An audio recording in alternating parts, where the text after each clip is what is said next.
What do you do when all safe harbors are lost and you have no means of defending yourself? That was a question that many crews had to ask as the Dutch East Indies fell to Japanese forces. Attempts to escape the Japanese onslaught often led to ships being sunk alone or in groups. A relative handful managed to actually escape, mostly relying on speed or escaping notice. That wasn't really an option for the topic of today's video, the Dutch minesweeper Abraham Crijnssen. And I'm going to apologize to any Dutch speakers in the audience for likely butchering your language.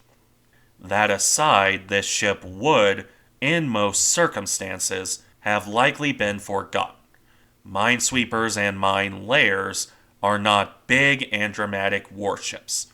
They work a quiet job focused on supporting the fleet. If a minesweeper is getting into a naval battle, well, it's in the wrong place at the worst possible time. So, why am I covering this ship then? Well, because she's something of a darling of the naval history community, due entirely to her escape from the Dutch East Indies. You see, this small Dutch warship was slow, very slow and underarmed. Most escape routes from the Japanese would not have worked. So the captain and the crew came up with an ingenious idea. They stuffed the decks full of various foliage and did their best impression of the many small islands in the East Indies. It's the kind of idea that sounds ludicrous on the face of it. Who would be fooled by that? Sure, using foliage for disguise is pretty common, but this was another scale entirely. But the thing is, it worked.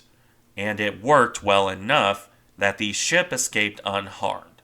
In today's video, we'll be looking at that story, as well as the rest of her wartime service for that matter. Although, before we get to that, a quick side note. The Finns would do much the same with their even harder to pronounce coast defense ship Väinämöinen. Seems to be a small European nation thing. I bring this up because you'll quite often see pictures of that ship passed off as our Dutch friend. So be wary of that if you're looking for pictures of this ship. That aside, let's get back to Abraham Crijnssen, and where her story began in much quieter times, specifically on March 21st, 1936. She was laid down on that day as one of a 9-ship-strong class of minesweepers. These vessels displaced around 470 tons with a length of 56.8 meters or 186 feet. They were not large ships, and this is reflected in the speed and the weaponry, with a top speed of around 15 knots on 1600 indicated horsepower. The weaponry, meanwhile, consisted of a single 76mm or 3-inch main gun, and 4 machine guns in 2 twin mountings, with those replaced on the topic of today's video by 4 20mm cannon, still in twin mountings. As for our hero, Abraham Crijnssen was launched on September 22nd, 1936, and commissioned on May 28, 1937. Unfortunately, in common with a lot of smaller ships, there's not much out there on her initial service. I found exactly one reference to her service prior to the Japanese attack, and that states the ship being based in the Dutch East Indies by November of 1937, alongside 3 of her sister ships. That would imply she sailed for the Dutch colonies almost as soon as she finished working up. If that is the case, the ship would have spent the rest of the 1930s on peacetime colonial duty, patrolling the many islands of the East Indies as the crew probably sweltered in the tropical heat. But there wouldn't have been much of note, for better or worse. Not until the Dutch found themselves at war anyway. That initially came on May 10th, 1940, when the Germans invaded the Netherlands. This would have little to do with today's hero off in the East Indies, but it did lead to the Dutch homeland being occupied within a week. Other than this cutting off support from home, not much changed for Abraham Crijnssen. At least not immediately. That would come with the end of 1941 and the Japanese invasion. This began concurrently with other Japanese operations from the Philippines to Malaya to the attack on Pearl Harbor. In this case, on December 8, 1941, on that side of the international dateline. Of course, even in the face of Japanese attack, there still wouldn't have been much for this ship to do. Abraham Crijnssen wasn't going to be sailing for, say, the Battle of the Java Sea. She would have been kept close to port, or alternatively on escorting convoys. As a result, she saw no combat with the Japanese, while the rest of the Allied forces suffered terribly. Until ultimately the ABDA, American, British, Dutch, Australian forces, were broken at the Battle of the Java Sea, and the actions following that leading to the loss of Exeter, Perth, and Euston. With Japanese invasion inevitable, Abraham Crijnssen prepared to leave her base at Surabaya. The ship's commander, Lieutenant Commander Anthony von Mert, made plans for escape. He had taken command of the vessel in October 1941 and was quite familiar with the ship, something that would be important in March of 1942. The 4 Dutch minesweepers based in Surabaya had a choice: to scuttle in port or attempt a risky escape in the face of Japanese forces. Mertz would pick up crew from other Dutch ships to replace some of his own crew who had jumped ship. This was expected, as he gave that option to anyone who didn't want to risk the voyage. Regardless, with this mixed crew, Abraham Crijnssen departed her home port on March 6, 1942.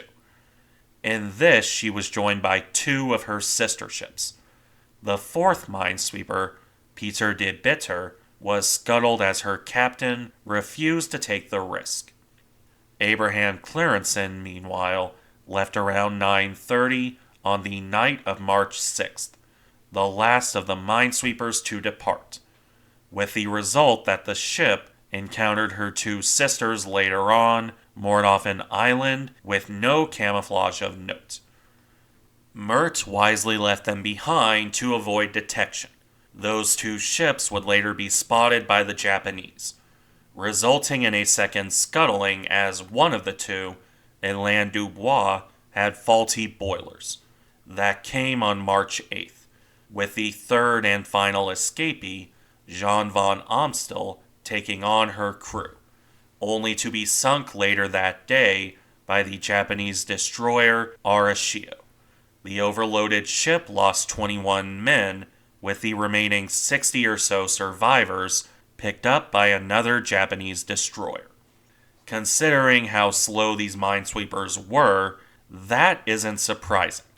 Although I will note, Combined Fleet makes no mention of this in their write-up on Arashio, and Conway's just cites sunk by Japanese destroyers. Make of that what you will, especially with the latter source being so old it lists today's topic as broken up in 1961. As for Abraham Crijnssen, she continued on. Von Mert ordered his crew to stuff the upperworks with as much foliage as possible. Every time the ship neared an island, the crew went out and chopped up trees and branches to refresh the disguise by putting fresh greenery aboard. In addition, the exposed hull was painted a dark gray to resemble rocky cliff faces. This disguise was further enhanced by a decision to only sail at night. During the day, the ship was moored as close ashore as possible. Ideally, this would fool the Japanese into thinking she was an island if they ever spotted the ship. Stories about this voyage aren't entirely clear on if the Japanese ever did. Either way, following this strategy, the island would only move at night. If the Japanese did notice her during the day, they wrote the ship off as one of the many Indonesian islands, with the little Dutch minesweeper finally reaching Australia on March 15, 1942. Critically short on fuel and with a worn-out crew. But the ship had escaped Japanese attention, making her one of very few Dutch vessels to escape the East Indies. Van Mert and 9 other members of the crew received medals for this effort. Their ship, meanwhile, was transferred to Australian control in August 1942. Van Mert left the ship to command various other Dutch ships. His old command would have a generally quiet life for the remainder of the war. Abraham Crijnssen patrolled off Australia, serving as a convoy escort until May of 1943, when she was returned to the Dutch.